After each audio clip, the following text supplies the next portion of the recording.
Somebody's got to protest somewhere, you know. I'm doing it this way. I guess I would sort of make the argument that an atheist wanders into the world. If they open their eyes and they don't use any prejudgment, if they don't go by any classic models of what reality is, and they go out and they discern it for themselves, understanding evolution and some cosmology and biology, some basic science, but no prehistory, no human history of what the truth is, and they try to make an honest observation of what the game is, what the territory is, and what their role in is.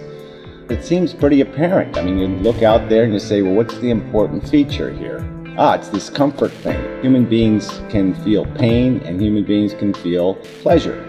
And then you also realize that human beings are just barely transitioned, just a transition from these other mammals, these other animals that have built on the same mechanism. A mechanism that's probably been around a long time. Pain and pleasure has probably been a motivating mechanism in central nervous systems for a long time. Really is the value of the whole game. I mean, if you try to figure out what gives something value, you can usually relate it to the fact that it'll have a positive effect or a negative effect on a sentient creature. There's no other way to assess value but then to understand that that's the real game here. And yeah, we can have our individual preferences and prejudices and likes and dislikes, but the bottom line is the game is to optimize the number of people enjoying this sensation of pleasure. We're really not obligated to play some sort of monopoly game where I take your money, you take my money, like I have to get my pleasure at your suffering, like I have to compromise somebody else's welfare to be the winner. It's really not that kind of game. We can see it, that we can sort of maximize it by getting along and having some basic rules of functionality,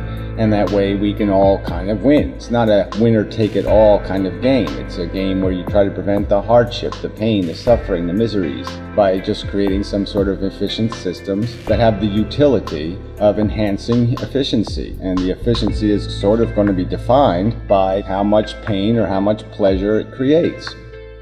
Just extend it to these other feeling organisms. The only thing they lack is the capacity to have complex conversation, but they're certainly capable of feeling something very substantial. For you not to have respect for that these other sentient creatures are in the same game you're playing, that their welfare is just as important as your welfare, their pain is just as real as your pain, you really can't gain at their expense. There's just no reason, no rational reason to apply some silly standard that says you're just not smart enough for us to care whether you suffer. Make an argument that makes some sort of rational sense that isn't based on some sort of historic bigotry. Justify this idea that somehow you can dismiss the taking. Justify yourself. We can be psychologically easy to please. We don't have to be hard to please. We could be easy to please. And it would be a good idea to tend towards that end. Yeah, so enough of a video.